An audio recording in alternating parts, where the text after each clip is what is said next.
Hey there, dirt bike people. I'm Chuck from TrueTech, and today I'm going to be servicing the 38mm Keihin PWK carb on my YZ250 project. So this is what I'm starting with. What is somewhat unique about the YZ carbs is they have a throttle position sensor, which serves to run the electronic power jet.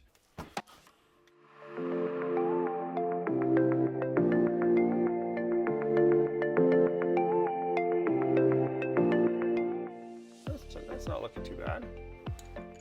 So here's the main jet. Pull that out. 175 main. I'm going to quickly pull out the float assembly. What I do is I just tip the carb on its side, wiggle it, and the pin comes sliding out. And then the float along with the float needle. Then we have our pilot jet down in here. That one's looking a little nasty. That's a 48. 14 mil. Takes out the choke plunger. And something that many people forget when servicing a carb is the air screw. Now usually what I would do is I'll do it. So half, 1, 1.5, 1 3/4. So 1 3/4 turns out.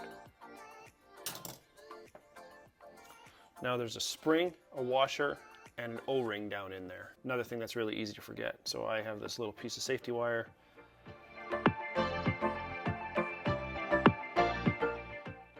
So you can see there, washer and O-ring. Now, one more thing that's unique. This here is a power jet. As I said, it's an electronic power jet. It's a little electric motor there. And the ECU controls it.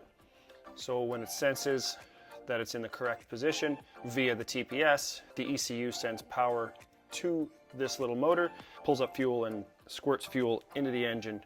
So this is a 50 power jet, and in almost every single dirt application that I've ever tuned a carb for on a YZ250, I changed this power jet from a 50 down to a 40. There are a few guys online that have caught on to that, and in most cases I don't mess around with jetting like that, but this one is just like, I use the 40 power jet so often that I'm gonna go straight to the 40. Part number is 4J Tango 1494 Foxtrot 0300. All right, now drop all the brass bits in here. I'll do these bolts as well. This is getting a little bit flat. And normally I do this right inside my solvent tank, but it sucks for filming there, so I'll do it here. So this is Suzuki carb cleaner, 11 bucks Canadian a can. Honda makes a really good product as well, and Yamaha, maybe Kawasaki does too, I'd imagine. I don't know, but I've used those three and they work really well. Anything you get from a hardware store, it's probably gonna be useless. I can't tell you how many times I've got a call from a customer saying, I cleaned the carb, and then I ask what they used, and it's a generic hardware store carb cleaner. I open it up and it's all green inside. So this stuff is great for removing fuel residue. It goes into solution with petroleum. So I just spray it on there, outside and in. And then what's most important is to get it in all the orifices. Spray it into where the air screw goes, up top, all over the place, everywhere. And now we're just gonna let it sit. So this stuff takes a little while to do its work, and what it's doing is it's going into solution with the petroleum residue that's on this carb. This carb wasn't really dirty, but when you get one that's all green and gross, it takes quite a while for the carb cleaner to work its way into all of that green forest of grossness. Basically just let it sit, and on a dirty one, what you'll see is that the carb cleaner starts to turn green and the jets start to turn like a nice brass color. All right, so I've let this sit for about 20 minutes. I'm gonna drop this into the ultrasonic cleaner, as well as this.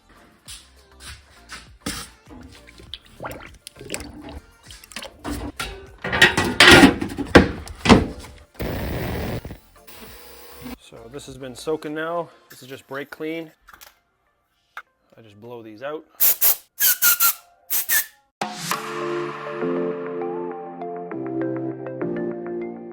Last thing here, get this needle out. Now this needle holder is pretty sensitive. It's very easy to strip the top. If you do strip the top, You can get these aftermarket or from like Sudco or something. Oftentimes what I do is I swap this out for the Suzuki needle, any CJ or any DJ, one of those triple taper needles. But for now, I'm just gonna start with this. And the only change I'm gonna make is putting that to the third clip, just to make sure it's rich enough for my modifications, and going to a 40 power jet instead of a 50.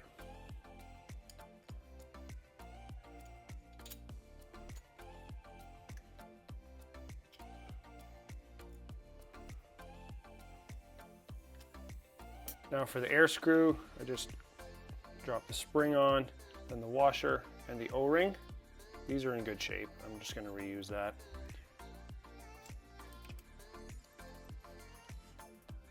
Okay, so lightly bottom, half, one, 1.5. That's a good place to start. Now this is one of the only All Balls products that I actually like. I like that you can buy them separately. So I don't need a carb kit with all the jets and everything. I got plenty of jets. So I've got a new OEM float needle here. I actually get it from Sudco because Sudco is the North American distributor for Keihin and Mikuni stuff. Just transfer over this little spring thing. So I just hold this with my finger and then drop that needle back down into place. So then I just kind of pull it into place with my left finger and drop that pin in there. Now, to check the float height, basically this line should be parallel with the carb body, and you want to set that. This needle has a spring on it, so you want the float arm to just contact it, not compress it. So when it's just contacting it, that's where to set the float height. You just have them dangling, and then when they touch, I can kind of feel it with my finger. Yeah, just when they touch there. So that's actually perfect. It's just a little lean from level. So I'll try and, yeah, you can see that's pretty good. That's a pretty good representation there.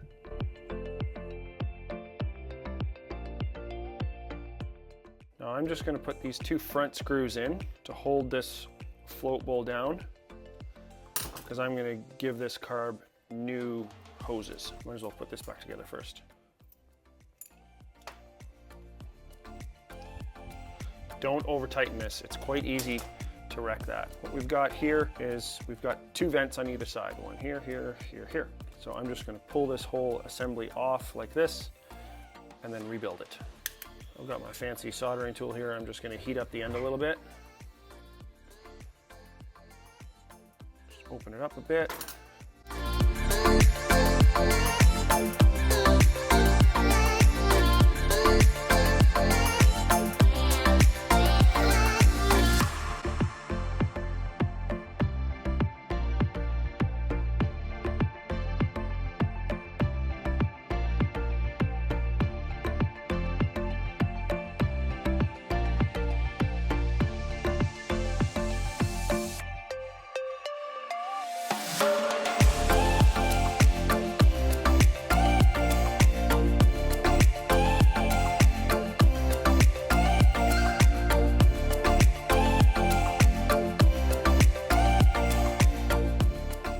This is just shrink tube.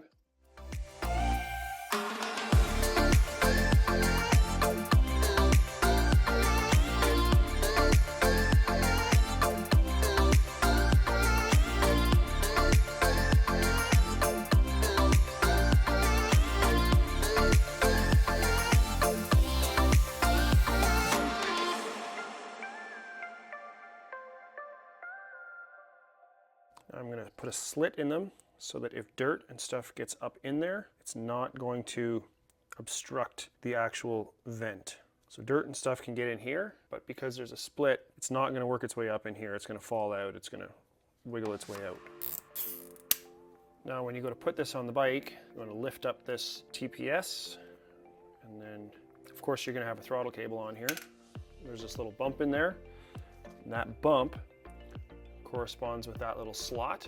So you put your throttle cable in, it needs to go all the way in and then pull back up, and then that little bump goes in that slot and it keeps the throttle cable from pulling out. Ask me how I know that. There we go. Look how pretty that is. Now I want to talk a little bit more about the power jet. It's pretty unique. Most people don't know that it exists. For me, it was the difference between fouling plugs every ride and having a crisp, beautiful running YZ250. When I bought my first YZ250, I kept fouling plugs. Nobody knew what was going on. Nobody could figure it out. I had it at multiple mechanics. This was years and years ago. And ultimately, I ended up figuring it out myself by simply reading my owner's manual. And this confused a bunch of the mechanics, and everybody was like, no, that's wrong, like, don't do that. I ended up doing it, and as soon as I went from a 50 to a 40, no more fouling plugs, bike just always ran perfectly. So here's the idea. This is basically just a simple diagram of a carburetor, and this is a graph. So this is basically a jetting map. So your main jet, almost nothing from the beginning, and then the more throttle you add, the more the main jet comes into play.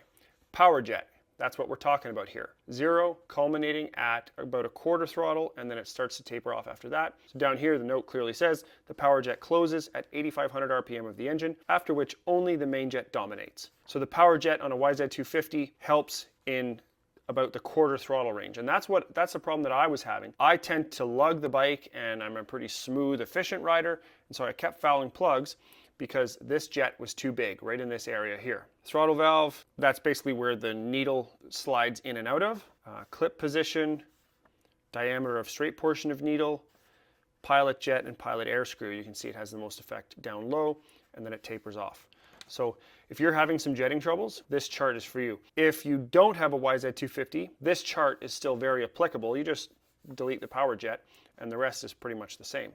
This is such a cool little chart. The YZ250 owner's manual has a whole bunch of really, really great tuning helps. Now, the other thing that I ran into in the process of tuning my original YZ250 was I was wondering, well, is the power jet working? So there's a really easy way to test that. You have the bike running, you unplug the power jet, plug in your test light, you can use a voltmeter, and then as you rev up the throttle, you'll see that 12 volts goes to the power jet. After a certain RPM, 8,500, that power gets cut and the power jet is no longer effective. So what you should see if you're using a test light, as you rev it up, the light will come on, and then as you rev it up further, the light will go off. And that will tell you that power is in fact getting to your power jet, and it turns off at an appropriate time.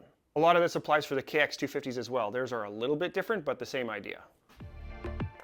Of course, all that's left. And of course, if you are putting this onto your bike, you're probably going to be putting the throttle cable on, but I'm not quite there yet. Oh yeah. There we go. Look at that. That's the best carb ever made right there.